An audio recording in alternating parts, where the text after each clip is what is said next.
So this month's webinar, everybody, is called Back to School with the Lighthouse for the Blind Incorporated.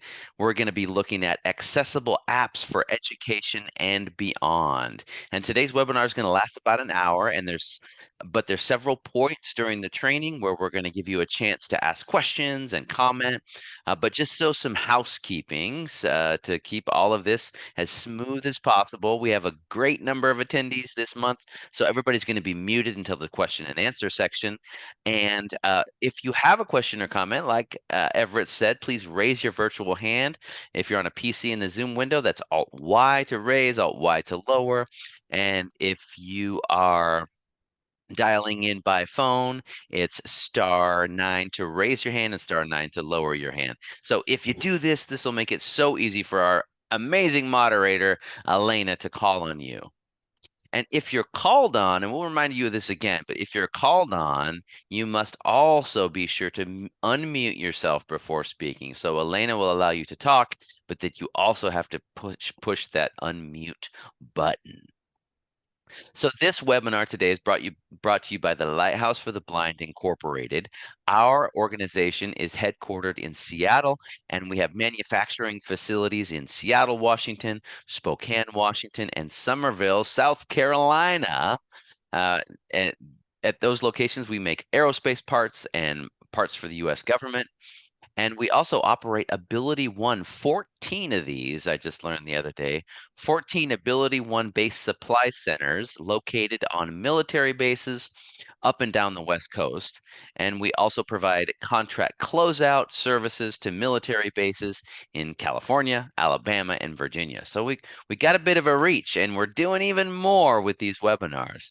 So our mission is to empower people who are blind, deaf-blind, and blind with other disabilities by creating diverse, sustainable, and meaningful employment opportunities. And we are currently hiring. So if you or somebody you know is a person who's blind, please scope out our open positions at lhblind.org/jobs. Elena will drop that in the chat. It's lhblind.org/jobs to check out our open positions and to see if there's a job for you or somebody you know. The webinar today is one of the really exciting things that we're doing as part of some new community-based programs and services that we're going to be launching over the next couple of years at the Lighthouse. So stay tuned for more and feel free to reach out to us with questions. And please share this information with anyone you think might benefit. One final note before we get to our content here is that tomorrow you're going to receive a detailed email with links and information to the apps and services and other items that we'll be covering today. It's a really great resource. There's also a link in that email to a survey that we'd really appreciate you completing. What you tell us actually matters, and we've already implemented a lot of the suggestions that people have made, including topics for webinars. So please do. It's an important thing that you complete that survey. So everybody, again, I'm Tim Paulding, and I manage our computer training programs and our Braille literacy program at all of our locations at the Lighthouse. I'm located out of our Spokane location, and I also teach. I'm a certified orientation and mobility specialist, and I teach orientation directly to our employees at our Spokane location. I've been in the blindness rehabilitation field for about 15 years, and 10 of those have been at the Lighthouse. I've taught assistive technology and orientation and mobility for most of that time. And I also happen to be blind. Everett? I also happen to be blind. My name's Everett Elam. I started off in the humble little town of Little Rock, Arkansas, providing assistive technology services at World Services for the Blind. And then I moved to St. Louis, where I got my CADIS license. Now I'm here teaching at the Lighthouse. I teach primary computers and the iPhones primarily. And I am happy to be here for this webinar. Great. So today, everybody, we are looking at some accessible apps for back to school. There are so many apps that we could be talking about, but what we chose to focus on today are some really widely used apps having to do with Google Docs, Google Drive, so the Google suite of products, and then we'll be looking at Chromevox, which is the screen reader that comes built in with Chromebooks. And then we'll also be demonstrating and looking at an app called Voice Dream Reader and another app called Voice Dream Scanner. You guessed it, they're from the same company. So all of these can help you in whatever education journey that you're on, even if it's a personal one, or you are in school, or you're in college, or you know a blind person who's in college. We wanted to just bring some resources to you today, yeah, so you can get some education about them, and you can be the most successful, or help somebody else in your life be the most successful they can be. So the first thing that we're going to talk about today is Google Docs, and I'm going to turn it over to Everett for that one. So we chose Google Docs because it is so hugely used in all arenas, but especially academia and education. You're going to see Google Docs, even these little kids getting off the buses with, their Chromebooks, which we'll talk about later, are running in the Google ecosphere, pretty much from the very, very beginning. Google Docs is the equivalent of Microsoft Word. It's a free word processor and it works completely in your browser. There are a few sort of skills that we need to master for our assistive technology to make Google Docs work. It does, still have quite a bit to go, but I've trained so many people when I was working in K-12 on Google Docs and Google Drive. And so the first thing we're going to look at, if Elena, you could cue up that video, the first thing we're going to look at is how you can sort of get started with Google Docs. You do need a Google account, which is free. So we're going to go ahead and look at a short video on how to use some of the features with Google Docs. So this isn't so much an introduction, it's just what can I do with this program? Does it actually work for me? An introduction is something that you can find pretty widely on Google's website and on different training websites. But I wanted to show you what is possible with these softwares. And yeah, if someone that you know is going back to school and is having some trouble with Google Docs, just wanted to show you some of the hangups that I had. So it's pretty real video on the good and sort of the struggles with Google Docs. So Elena, if you could play that video. Now let's look at Google Docs, which is the sort of word processor or Microsoft Word equivalent of the Google Suite. This is a program that Bring lets the you volume up a little bit if you browser. can. It's completely accessible. And we want to make sure whenever we open in Google Doc that our virtual cursor is off.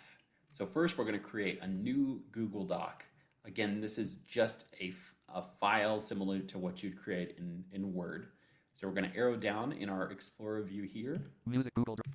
Docs test Google Drive folder last modified. Press enter on Docs test. Enter. Working. Main region. Grid with 1 columns and 1 rows. Not selected. Untitled document. And we're going to press our C to create a new document. C. Menu. New folder to move through items.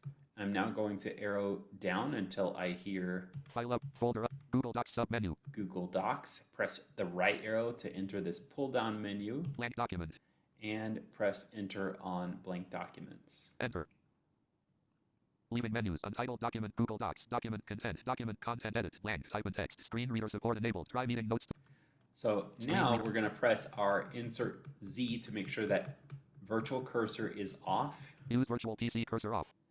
And because of some interesting new AI things that Google has done, we have a flashing message. I'm just going to show you that. Screen reader support enabled. Try meeting notes to insert a cut. It just wants us to use a new feature that's present. All you got to do here is press your your space bar. Space. And your backspace. Space. This does not always happen, and I expect Google will fix it very soon. But at the time of this recording, we're just showing you what the real experience is like.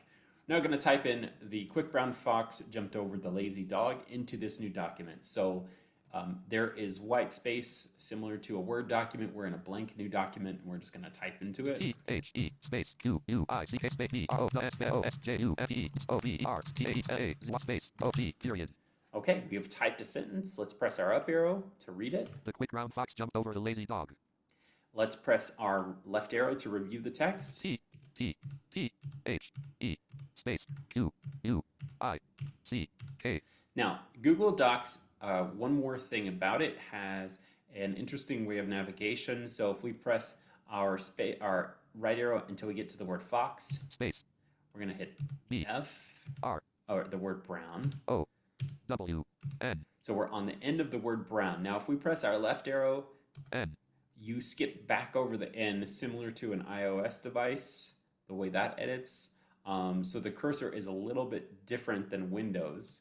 But that's just an interesting thing is that Google Docs has taken the sort of Apple way of editing and navigation with the arrow keys.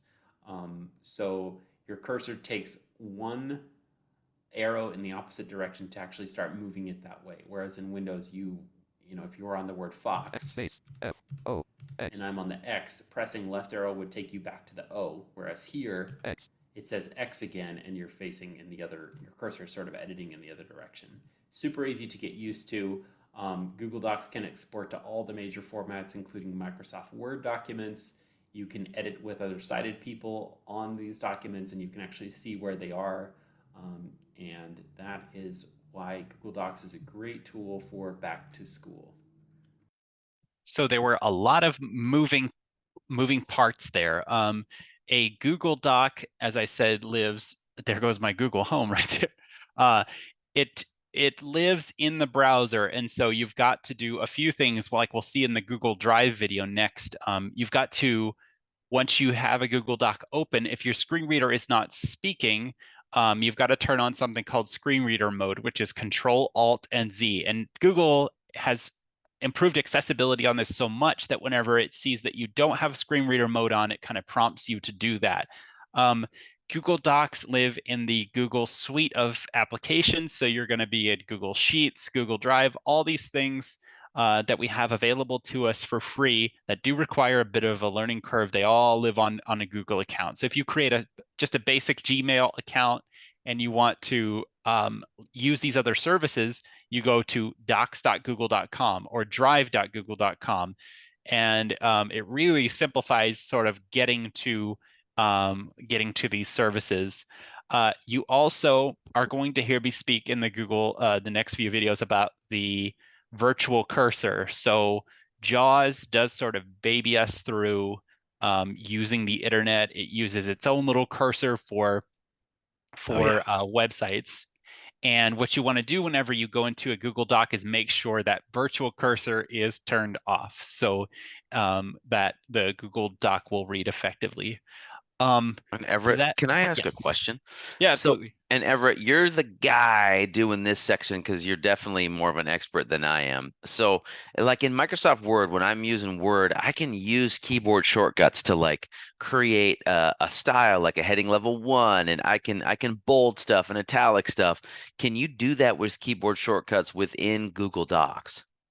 So yes, most of the auxiliary keys that we use with Word, Alt F for file, for example, if the ribbon doesn't crash and get in the way, we would add Shift to those keys in Google Docs. So you got Alt Shift F for file, Alt Shift E for edit, et cetera, et cetera. Oh. Bolding and italics, I believe, are still Control B and Control I, but there are just a few modifications they've had to make so that the browser doesn't sort of eat the keystrokes, if you will, so that it all works together.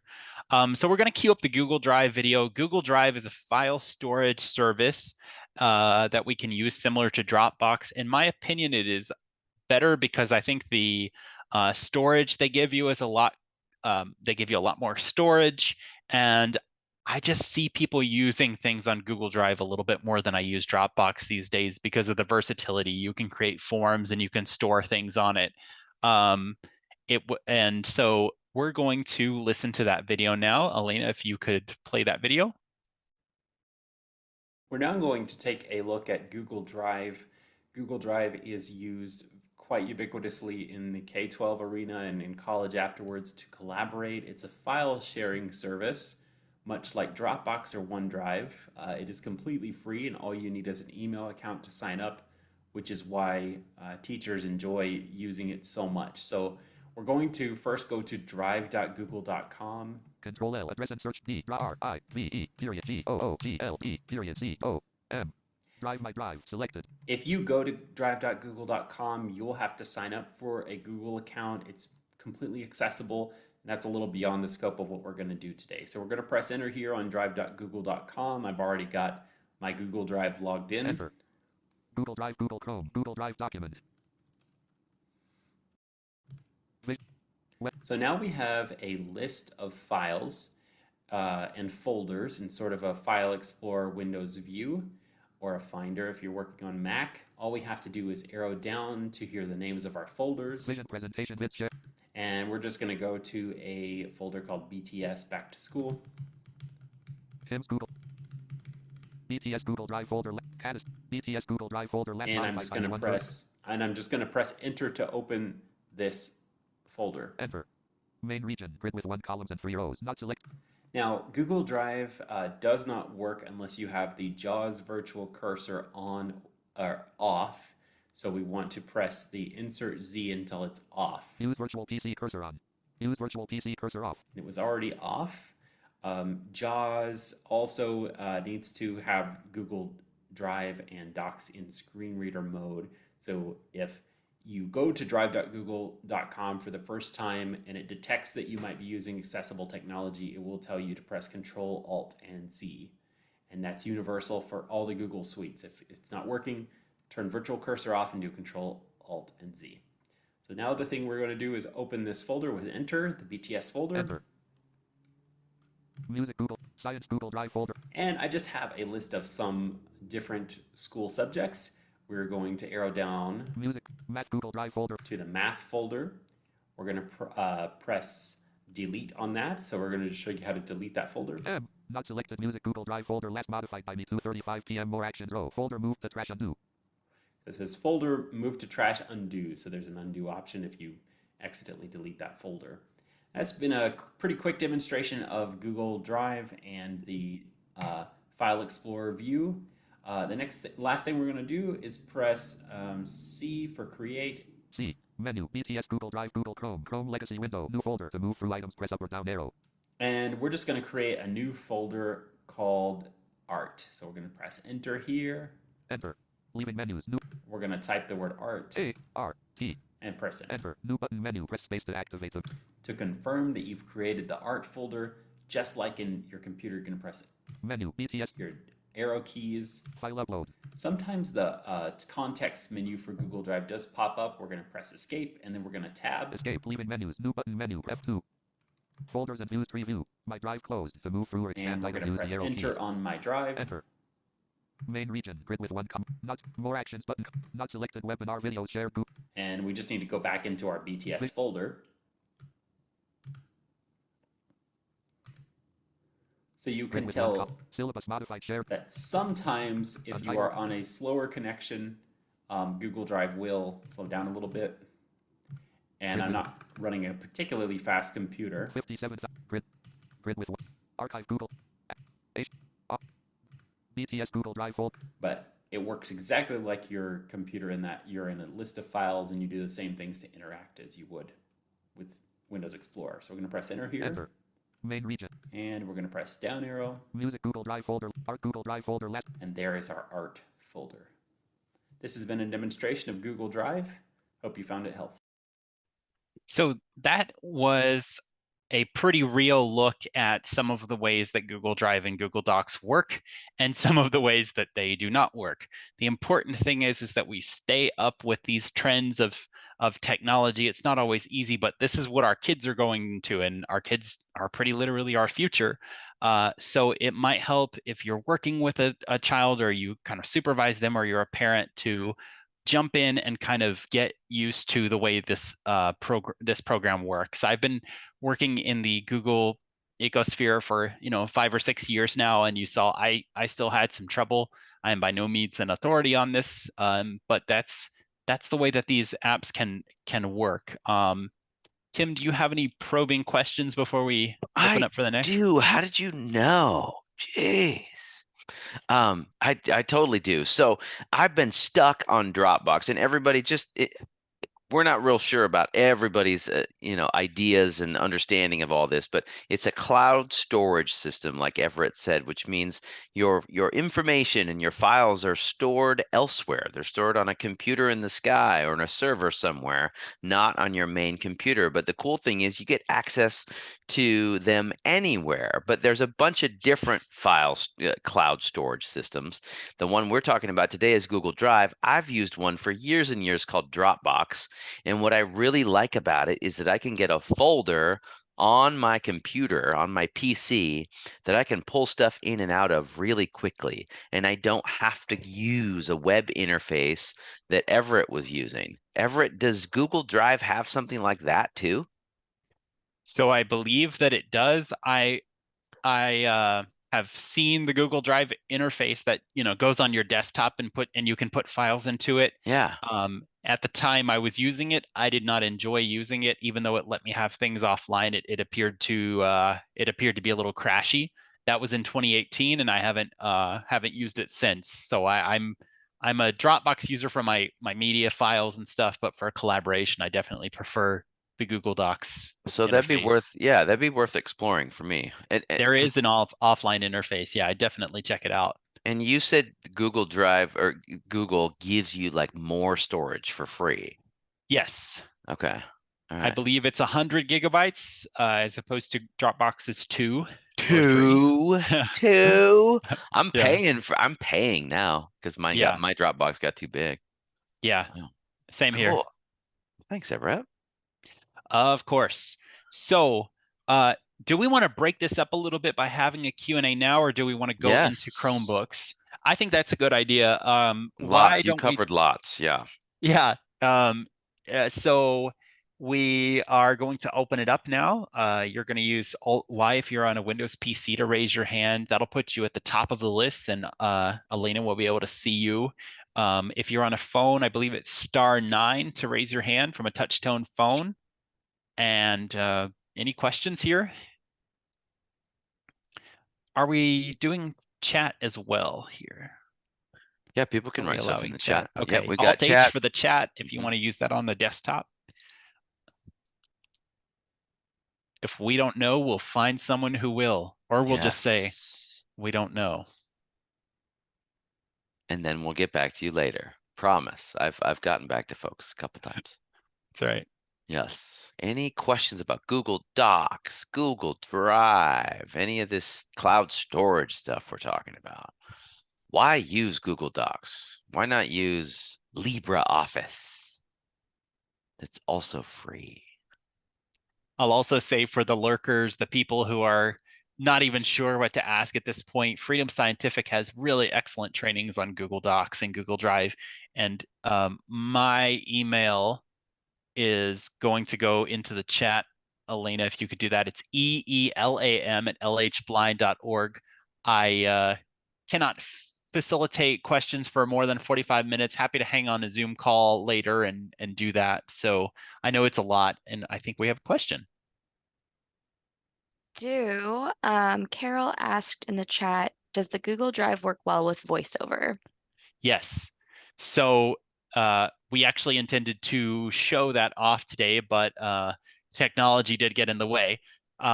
Google Drive is completely accessible with VoiceOver. It does have some hitches, but you can plug your iOS into a keyboard or Braille display, and kids are using this. They're faster than me at it with Braille displays and accessible technology like VoiceOver. In fact, I'd even say that for many kids, I worked with Hadley for a while, and this one kid just delivered all her assignments using her phone and VoiceOver. And this was a Braille music class. Oh, So that's cool. very, very usable. And as you know, once you teach these kids the first few keyboard shortcuts, they kind of take over and learn it themselves. So any other questions here? Yes, I can share the link for the Google Docs in tomorrow's resource list. It's in there already. I wrote it Oh, up already. you are tan-fastic. Yep. Docs.google.com. Oh, they want the link for the training for Freedom From Freedom. Scientific.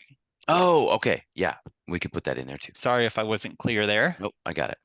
I got miscommunication-itis occasionally. Any other questions? And we do have that in the chat there from, thank you, Daniel, for that. All right. Give a few more minutes, a few more seconds. So the next thing that we're going to discuss is the Chromebook. The Chromebook is a Google computer. Everyone has computers, right? iOS and iPhone and iPad and Apple. So Google has sort of their flagship system. It's called a Chromebook. A sort of sighted person thing. If a teacher's looking at a computer, Chromebooks don't always say Chromebook on the top of them. I actually got mine shipped from my old place in Arkansas, and it says Dell on it, so aren't always super easily identifiable. So I just wanted to put that in as kind of a descriptor that you can use. It says Dell on it. Well, I think the Chrome logo is sometimes on the inside, kind of on the platform of the computer, but I did want to mention that. So a couple things. The Chromebook has a control key and it has an alt key, and then it has what it calls a search key, which is going to be also your modifier for the Chromevox screen reader. So the Chromevox screen reader is what we use. Bye-bye JAWS, I know. And so we're going to look just very briefly at how you can get a student started with Chromevox once you set up your Chromebook. So again, you've got sort of a modified key setup. You've got two keys, the Control and Alt. Windows is gone. And then you've got your caps lock key, which now works for the search key. This is a lot of information. Okay, so let's queue up the video. Again, we're going to talk about the Chromebook, which is what most students in the K-12 arena are getting for free from their teachers. They're bringing Chromebooks home. So let's go ahead and roll that footage.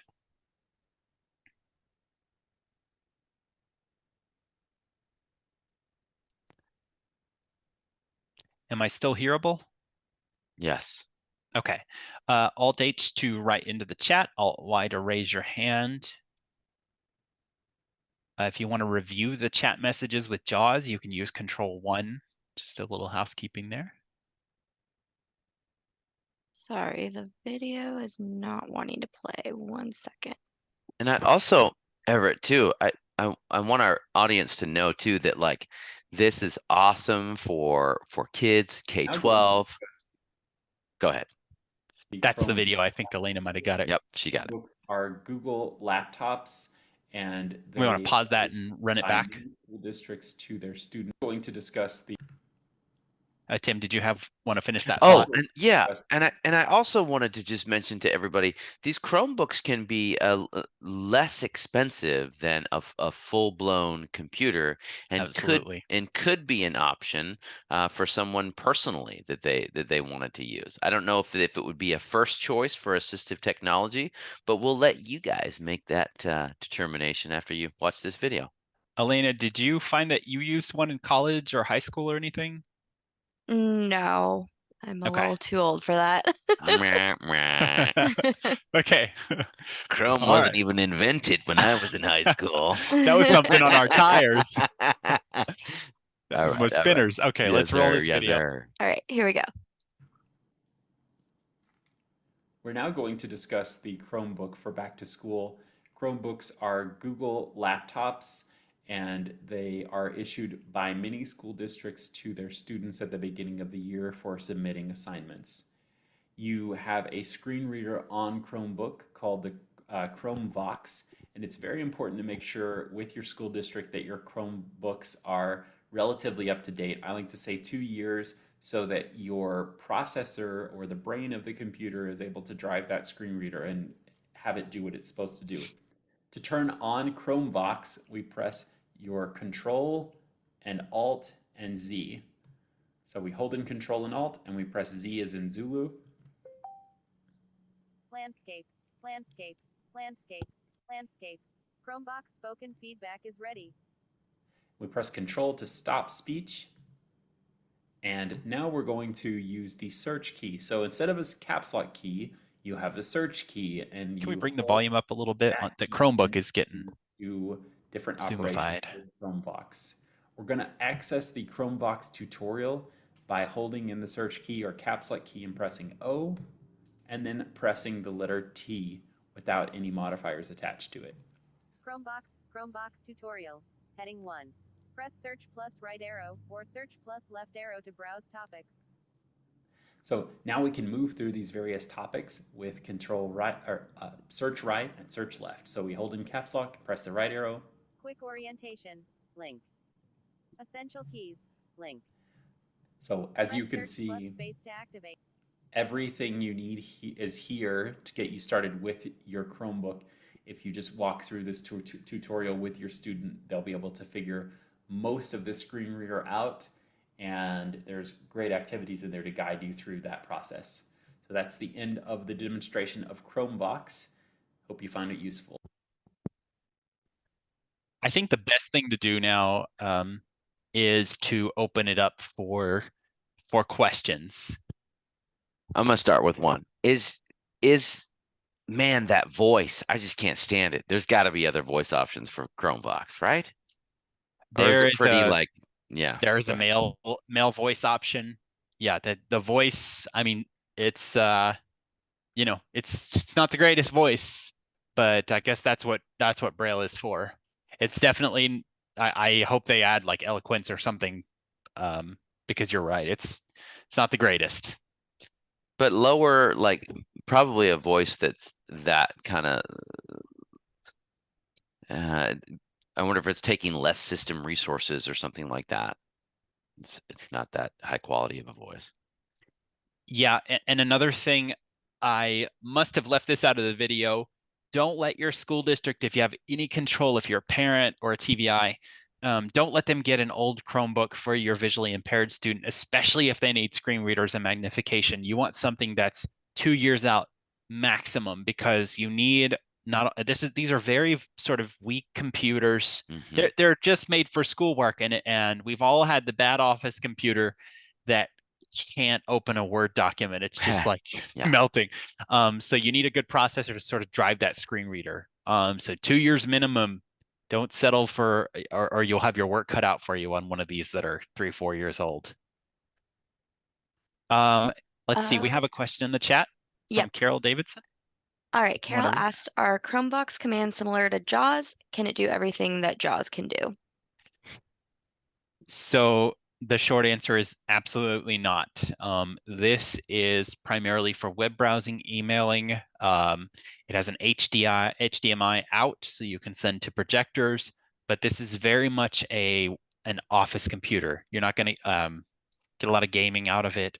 The commands are not similar to JAWS at all. It doesn't hold our hand nearly as much as JAWS does. I don't find that the verbosity in the tutorial is as helpful. But again, this is what our future is going to school on in a lot of cases. So this is why kind of we're doing that.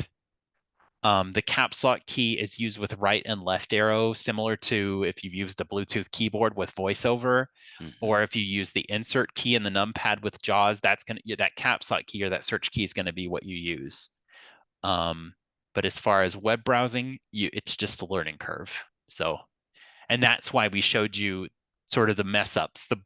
I have an entire blooper reel where these things kind of did their own thing. These docs in this drive. So there's definitely learning curve for the nerds and the teachers here.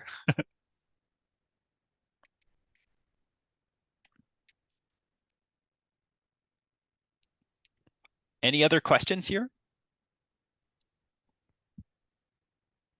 Am I still on? You are. Yes. I Okay, do not perfect. see any hands or any other questions in the chat. Perfect. If there's any questions, my email will be on that resource list. More than happy to take them. I think that if I were lurking, I wouldn't even know what to ask here, because this is sort of a higher level part of back to school. But yeah, that's Google Drive and Google Docs and Chromebook. So now I'm going to turn it over to Tim, and we're going to learn how to read. I That's think. right. That's right. Been So looking forward to learning this all day. So yeah, everybody, we're just trying to give you kind of a high level of what is out there. Would just kind of get your feet wet a little bit on what's out there with some of these apps. So the next thing we're going to talk about is called Voice Dream Reader. This app has been out for a number of years, and a guy started developing it years ago. I forget his name. He recently sold this app and kind of the Voice Dream name to a larger corporation, and is going on to doing other things because this app has become so. They purport that they have over 1 million users of this app. So this app is so we're going to actually first start talking about Voice Dream Reader. So this is an app that allows you um, to bring in text from a multitude of different places, different sources, have it all in one place. And the beauty really of this app is that when you're reading this text, you can have it you can customize the way it looks visually, how large the text is, the background color, the highlight color, and you can also have it read to you with text to speech, and that's also highly customizable in this app. So it really does three things really well, is that it brings in you can bring in text from multiple different sources, which we're going to be looking at in this demo video. If you could cue that up. It does three things really well: bringing in text from these multitude of different sources, Bookshare, Dropbox, Google Drive, Project Gutenberg, which has a whole bunch of older books that are out of copyright now that are totally free. You can bring them all into one place. And the second and third thing that it does really well is you're able to customize what the text looks like. So for somebody with low vision, somebody with a print disability, or other sort of reading disability, sensory disabilities, and then you can also customize what it sounds like, and you can have all that at once. So it's pretty cool. So let's watch this demonstration video, and you'll kind of get an idea of what I'm talking about. Demonstration video of Voice Dream Reader. It's a really popular, awesomely accessible application for iOS that allows you to really just pull in text sources from all kinds of different places and customize your audio experience when you're listening to these items, and customize your visual experience, so what is displayed on the page. So you can do all of that. So what we're looking at right now is the main screen of Voice Dream Reader. And throughout this demo, I'm just going to be using standard voiceover commands. So swiping left, right, double tapping, and that's about it. So I'm going to start swiping to the right. We're at the upper left hand of the screen. I'm going to start swiping to the right, and let's listen to the different controls. Settings. Button. Words. Characters. Headings. Language. Speaking rate. I'm just 85%. slowing my 87, speech rate down a little 60%. bit so you can kind of hear that a little bit better. Swiping to the right. All items. Heading. Edit. Button. Add. But. Search. Search field. So there's a search field, and really what we're looking at here is the library. So all the books that I've downloaded and all the different materials that I have. So we can search that. Now reading. The Shack. William P. Young. And so the one that you're reading right now appears at the top of the list, which is really nice. Reading The Shack, swiping to the right. The Circle Maker. Mark back. Emotional agility. Circle Maker, Louder than words. emotional agility. Like, I got some cool stuff in here. So there's your library view. For the first thing I wanted to cover is looking at how to import things or grab things, materials from different sources. And again, Voice Dream Reader allows you to pull from a whole bunch of different sources. So I'm going to go to the top of the page with a finger single tap. Library outline. Now button. I'm going to start swiping to the right until I hear the add button. So this is basically, we want to add some text or a document, or you'll see. Settings. All items. Edit. Button. Add. Button. All right, I'm going to double tap on add. Add document. Okay, so we've got a bunch of different sources we can pull from. Add doc. Scanner. Button. The first one, and this is so cool, this is kind of a new addition, I don't know, over the past couple of years, is that you can actually scan text, and Voice Dream Reader will recognize that text with OCR and then put it in your library, which is really cool. We don't have time to cover that today, but you can take a single picture, or you can do what's called batch mode, which allows you to take multiple pictures, like as if you were going to take pictures of a book and put it in your library that way. File browser. And Button. I'm just swiping. File browser allows you to pull files from your files on your iPhone from iCloud. Clipboard. Button. Anything you've stored to the clipboard on your phone. Dropbox. Button. Dropbox, I have my Dropbox connected, so that's a cloud storage service. Google Drive. Button. Google Drive is actually another cloud storage service that we're talking about during this webinar today. Bookshare. Button. Bookshare. This is the one I use all the time with Voice Dream Reader, and it is a service that allows you, if you're blind or visually impaired or have a bona fide disability, they let you, they have a huge library of books that you can download from. So you can get right into Bookshare from this Voice Dream Reader app. So I'll just demonstrate that really quickly. Bookshare. Back. Dimmed. Button. So Vertical scroll bar. 7 page. We're in the Bookshare kind of area, and I'm just going to swipe. Bookshare. Close. Search. Collections. Latest. Button. Categories. And let's just see what's under Latest. latest. Button. In progress. Loading. Loading. Ellipse. Close. In progress. Loading. Loading. Ellipsis. Loading. Ellipsis. Sport and memory in North America. Sport in the global society. Download.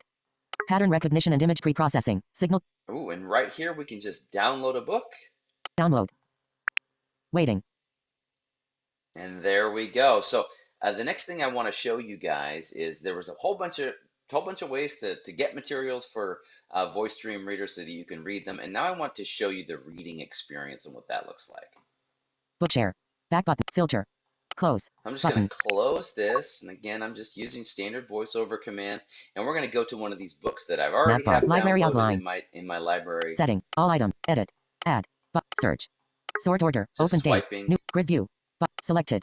List view. Button. No reading. And I set mine in a list view. It's a lot easier, works a lot better with voiceover.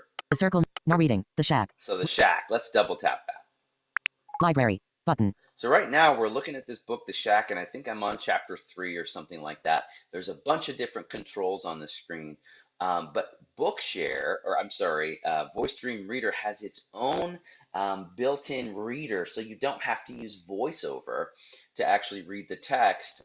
You can hit the play button, and you can lock your phone and use VoiceOver at the same time. So you'll see what I mean. 5. I'm just swiping. I'm going to find the play Headings. button. Select play. Navigation. Play. Had truly outdone himself. And to sign it, Papa just made it all the more horrifying. Idiot. He grunted, So- thinking about Tony Library. the mailman. Button. And overly.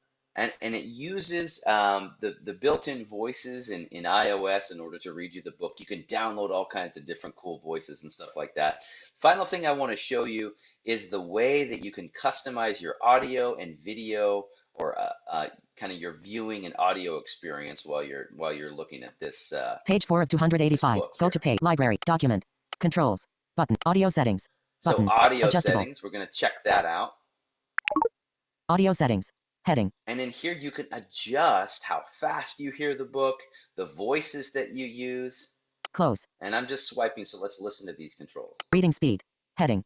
Speech rate document specific.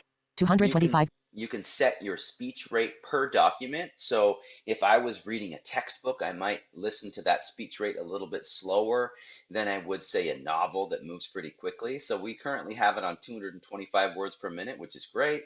Decrement. Button. Swiping, we can increase or decrease Increment. this. Voice. Heading. Language. English. Button. We can choose our language, Voice. our voice. Samantha. Button. Advanced audio. I really like Samantha. Pronunciation dictionary. Button. You can even create a custom pronunciation dictionary if it's pronouncing words the wrong way, or proper names and stuff. Pronunciation dictionary. Advanced audio settings. And Button. there's a bunch of other settings in there. So the last thing I'm going to show you is how to visually the visual adjustments you can Audio have when settings. you're reading Heading. a document. Close. Button. Library. So we're back Button. at where the book is, and now I'm just going to swipe. Library. And we're going to go Button. past audio Document. Control. Audio settings. Visual settings. and look at Button. visual settings. And this is really, some of this is really where this Visual app settings. shines, Visual- is that you can customize how it sounds, and also for people with low vision or other sort of print disabilities or learning disabilities, you can customize how it looks on the screen as you're reading. Close. Selected. So I'm just swiping. Selected. Plain text. Rich text. So Button. plain text, well, rich text gives the text more formatting and different stuff like that. Font and spacing. Button. You can customize font and spacing to make it, the words a little further apart from each other. If there's a certain font that's more readable for you. Colors. Heading. Adapt to system style. Switch button. Light. Dimmed. Selected. Dark. Yeah, Button. I have a dark Two setting custom. set. Dim. And Original. Dimmed. Color settings. Button. Speech cursor. Button. And there's just so many. So the speech cursor. So this is the words get highlighted as it's reading. You can customize what the highlight color is, what the foreground and background color is. So this can really help with people with multiple disabilities. I mean, I'm totally blind. I don't read the screen at all, but if I had some vision, I would use some of these features. Folks with learning disabilities and blindness, you can really, really customize stuff with this app. So that was just a brief demonstration of the Voice Dream Reader, an amazing app that everybody should pick up for back to school. Cellular. And man, I have been kind of sick lately, and I felt like my voice through that whole video sounded like a frog. But we'll go ahead and move on from there. So, Can I add voice. one point? Yes. I would like to add that Tim went over Google Drive in the options for being able to move documents in and out. So That's right. if you're not comfortable with Google Drive, set it up on the back end. And if you're just going to read books and documents in it, then you could bring it into something that's much less of a learning curve like Voice Dream Reader, and then read it your way. Read it your way. So another piece, Bookshare is an amazing service, and one of the best ways to read Bookshare books is actually through Voice Dream Reader. The Bookshare app, we actually reviewed that earlier this year. It's garbage. I'm sorry to say that it is just not that great. Voice Dream pipes in Bookshare for you, makes it super easy. This app is great. So when it first came out, it was like $15 or something. And now it's so amazing. It's been bought out by a corporation. It's now a subscription, of course, like everything is. It's $59.99 a year. If you are reading any sort of books for school, for pleasure, I pay for this. It's worth it. It's worth it for me, just because of how much you can bring into this app from different sources, and how it's self-voicing. So I can read a book and put my phone in my pocket and be listening to it at the same time. I don't have to use VoiceOver to read it. So are there any questions about the Voice Dream Reader portion? That was a long video, but we covered a lot. We got Manny. All right, Manny, you are unmuted. If you could also unmute yourself. Hear me? Yes. Yes. Can hear you. Hello. Hi. First question before I forget. I was trained like 50 years ago at the Lighthouse, but it was in New York. And in your introduction, you didn't mention anything about being in New York. Is that Lighthouse not associated with you guys? So we're the Lighthouse in Seattle, in Washington State, and we've got these other locations, but there are so many lighthouses around the country. There is the Lighthouse for the Blind and Visually Impaired in San Francisco. There's the Chicago Lighthouse, the Austin Lighthouse, and yes, I believe there's one in New York. So it's kind of some of them are affiliated through the National Industries for the Blind, and some of them aren't. It just depends. But we are not affiliated with the one in New York. Okay. And the other thing on the software that you just mentioned, the Voice Dream Reader, I've used it.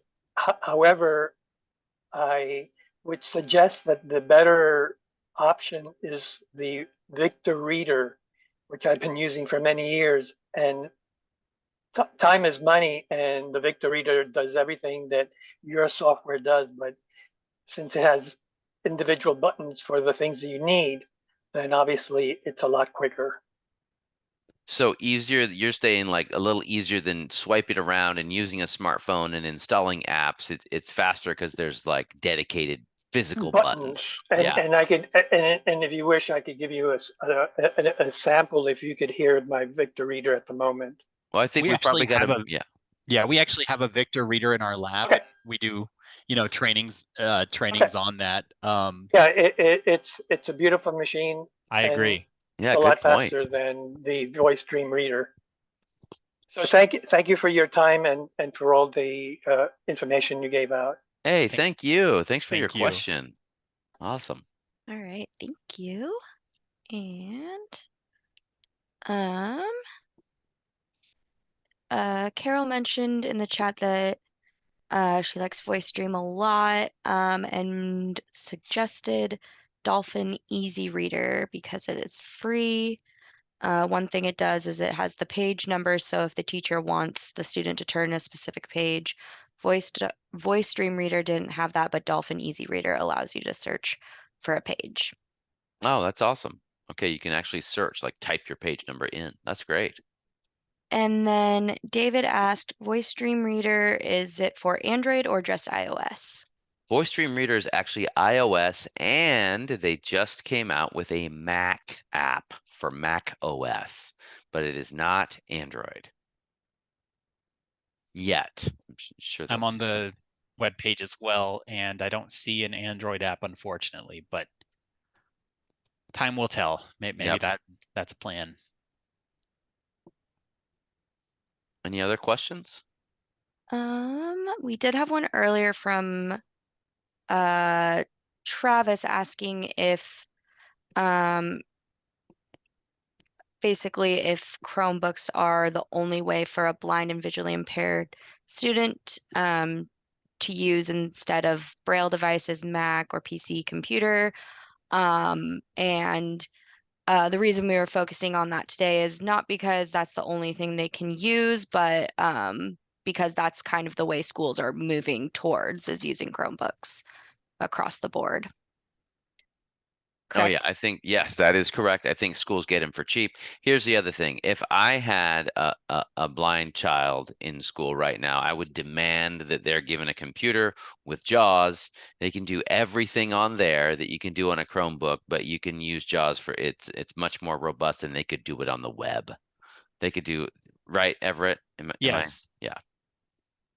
Yeah, if your student's path to education is presented with a barrier and the Chromebook is that barrier, then you still under ADA have the the right to a free and appropriate education. And if JAWS and NVDA and a computer standard computer are the way to that, you're on an inaccessible science course or a bio Yeah. course, then absolutely go for the PC. So yeah, we're just teaching these because it's in some situations it's what you have, and you've got 9 weeks with the thing. So hmm All right. And one last question in the chat is, where can one get training on JAWS? freedomscientific.com/training. You can also go to your JAWS, right in JAWS. You can go to the help menu with your insert J and then H, and then the training books are downloadable right from the help menu. You just press T for training, and you can play the books. The training books. There's like 9 of them. We use them to train at the Lighthouse. Tons of They're built-in stuff. Yeah, Yeah. they're super good. They're what when I grew up, well, I never grew up, but when I was supposed to be growing up, I used them constantly to learn JAWS. Yep. That's how I'm the nerd I am today. All right. Hey, we need them. That's right.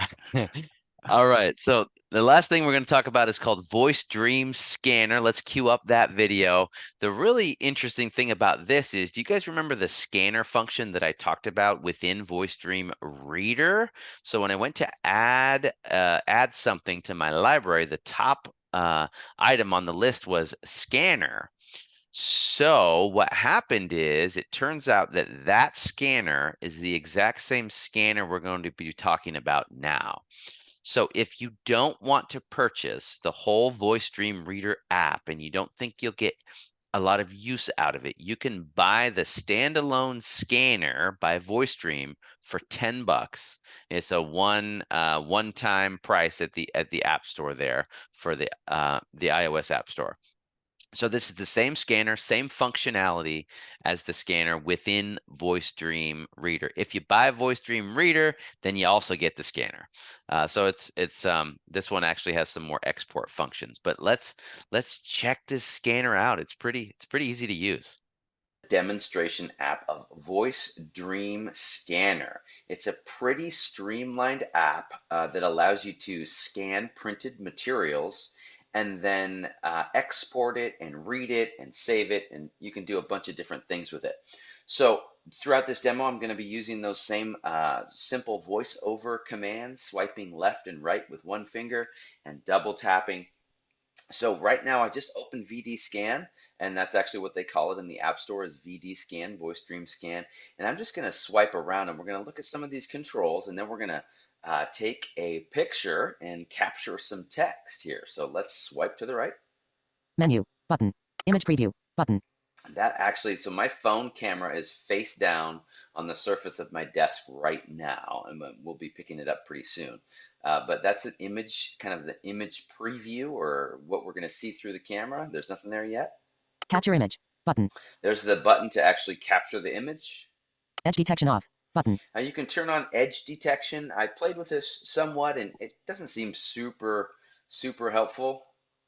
Flashlight on, button. And really cool feature that it actually turns the flashlight on for you already, so you have plenty of light on your subject.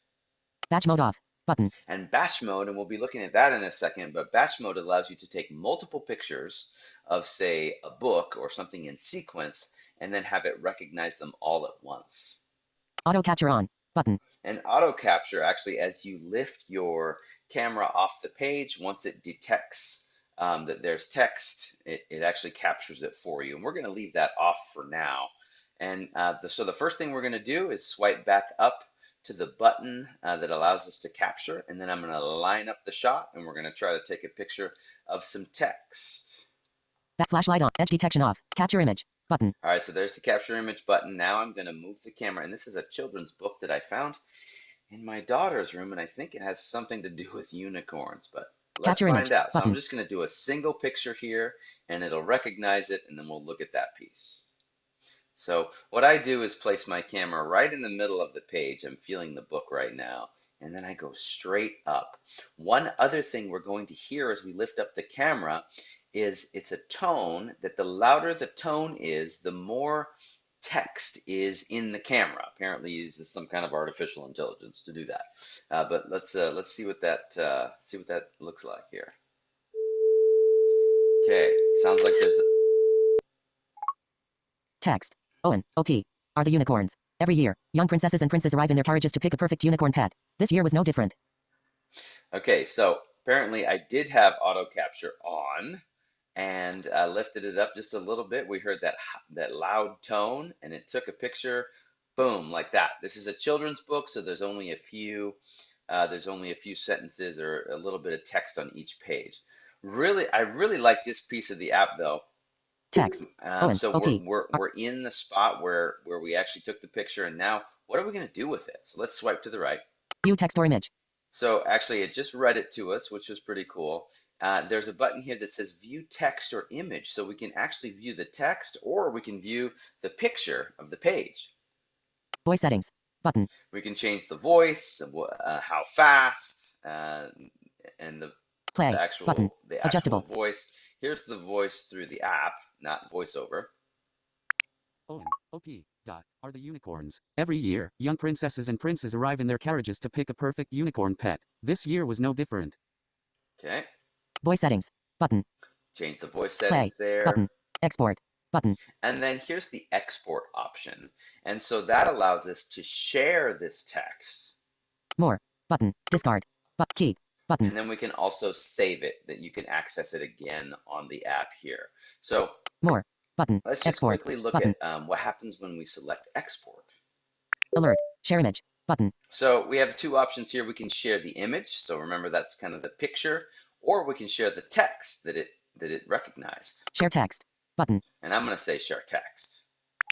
lift, button, text, Owen, OP, are the unicorns, Jess Cummings, And then Owen, it message, Zoom, gives face, we Zoom, can do lift, button, Google Maps, we have the iOS share sheet here where we can share via Outlook, messages, all kinds of different ways we could share this text, which is really nice. messages, button, Let's share it via messages. text field, is editing, insertion point, And new I'm just message, going to cancel cancel, this. You guys button, get the idea. cancel, So we're going to go back now, and we are going to do a batch view text or image, showing text, capture. but text, Owen, OP, key, button, discard, And I'm going to discard this. So once you press discard, the text that you just recognized is gone.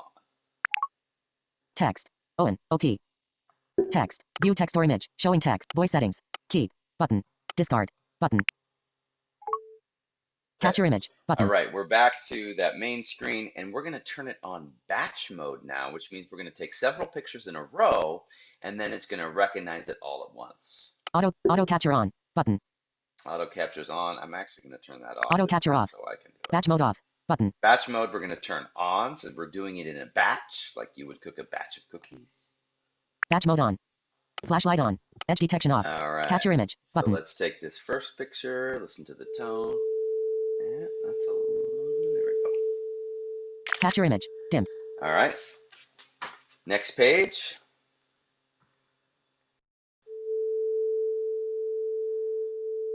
Capture image, dim. And next page. So we're just going to take a picture, like 3 pages here of this book. Maybe not as much text on this page. Capture image, dim. All right, so we took a picture of 3 pages. Now we're going to recognize it all. Edge detection off. Flashlight, batch mode on. Auto capture off. Auto capture off. Batch mode, flashlight, edge detection off. Capture image. Save, button. Clear, button. And let's save button. it. Save, alert. Save to voice stream reader, button. Ooh, look at all these options. Save as PDF file, save as text file, button. And save it as text, save it to voice dream reader, which is really Copy cool. text, button. And then we can copy the text and paste it somewhere. Cancel, button. So this app is just all in Cancel. all Save, button. pretty simple to use and gives you a whole bunch of options of what to do with the text once you get it. You can save it as a PDF. You can share it via text messages. You can save it to your voice dream reader app. You can send it in a text file via email. I just found it really super simple to use, very straightforward with a lot of options, and it's only $10 from the App Store. So there you have it. There you have it. We'll take a few more questions, you guys. We're a little over time, but gosh, yeah, if you have some questions, we'll answer them now. All right, it looks like, oh, never mind. Hand that was up disappeared. Oh, all right. Manny has a question. Okay. You are unmuted, Manny. If you could also unmute yourself.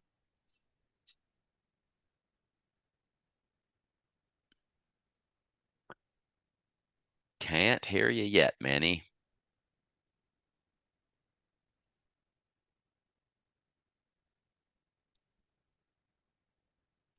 All right. Well, while Manny's sorting things out, Elena, do we have any other questions? I don't see any other hands raised and nothing in the chat. Oh, all right. We do have another There it is. question. Can you hear me? Yes. There's Manny. Might have just remuted That him. you had put auto scan off. And my question is, when you took the picture, were you pressing to take the shot, or the software was doing that automatically? Oh, I think I just actually misspoke. I don't think I had automatic capture. I think I accidentally had it on and I didn't realize it. So then the picture was being taken by the software automatically. So when I lifted it up and it recognized text, it took it automatically. And then during the batch mode, I turned that auto capture off and I took the pictures. Okay. Very good. Thank you. Yeah, sure. Thank you, Manny. All right. Thank you, Manny. It looks like we have a question from Mokhtar. You are unmuted. If you could also unmute yourself.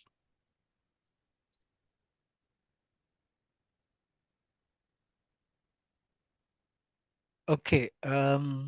Hi. I'm calling from Kuala Lumpur. Can you hear me? Yes. Mhm. Yes, welcome. Okay. I'm calling from Kuala Lumpur. It's about 8 o'clock Malaysian time, Okay. 8 in the morning. Oh, Okay, Oh. so um, okay, I've been following your um sessions for quite a few times, and I think I'm finding it very useful. How do we go about getting the recordings of the sessions? so Because I've been I've had I've been interrupted a few times, so sure, I've sure. you. So they are all on our YouTube channel.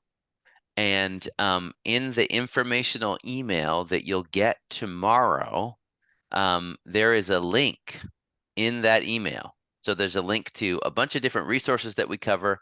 And then just past that are links to, you can look at jobs at the Lighthouse. And then there's a link to the YouTube channel where you can view all of our past webinars. And I can also directly send you that link if you want to. What was your name again? Mokhtar? Yes, that's right. Okay. Okay, yeah. The other thing is I did recommend that if possible, if Lighthouse Seattle can, let us know on each of the sessions, the services. I mean, one by one, lah. Let us know it maybe is a 5-minute session on one service per session, and another session, another service, that kind of thing. So at least we get to know the services offered by Lighthouse. Okay, so that you're talking about the Lighthouse for the Blind services that we provide. Okay. Yes, correct. Yes. Okay. Yeah, that's an idea. Maybe Definitely. put that in after the job announcements, talk about CTP and mobility services and stuff. Sure. Yeah. Yeah, we could think about that for sure. That's a great idea, Mokhtar. Thank you. Maybe at the beginning or at the end, just to Yes. give us a feel of your services. Just a Okay. 5-minute thing will do. Sure. Thank The you other very thing much. is, if you can maybe increase the level of your video, it'd be good if you can balance up, because every now and again I've had to my volume control is kind of under the table, and I've had to go under the table Oh. to so not so good, but if possible, if that's not too much to So we ask. are actually about to update, or thinking of updating, our streaming software to a better piece of software where Elena will have a little bit more control. We were kind of growling at it as we were starting, and then Elena and I were back and forth in the chat like, media player, but we're going to work on that. We certainly appreciate both of your feedbacks there. So you're talking about the difference between volume levels of our voices and then the video. No, the video. Okay, the More videos are now. too quiet. It used to be the voices, but now you seem to have corrected that. So Yes. Whack-a-mole. Okay, so the videos were a little quiet today. Okay. not We'll normalize those well, out and make sure. not too bad, but I think can be improved. Okay. Well, thank Okay. you. Thanks for that Thank you. info. Thank you. Okay, thank you. Enjoy your breakfast. All right. And then one question in the chat was, in batch mode, can you leave auto capture on? What is the benefit of turning it off? I just wanted to be in control because I was shooting a video and I wanted it to be fast, and I didn't want to monkey around with whether auto capture was going to work or not. So the benefit of using auto capture is you don't have to. It will recognize when you're holding it steady and when there's text on the screen. And yeah, I would suggest playing around with both to find out which one works best for you. Because auto capture what happened one time when I did auto capture was I was still kind of lining up my shot, is what I thought, and I moved it right when auto capture decided to take a picture. So it all depends on how you want to work with the camera. And I get, I want it to be fast and efficient, and I don't want to wait on things, as everyone knows. So, but I would encourage trying both because they both actually work pretty well. Any other questions? None that I can see. Well, thanks everybody for your attendance. Again, don't forget about that email we're sending out. Lots of resources. Take that survey, and we'll see all of you next time. All right. Thanks.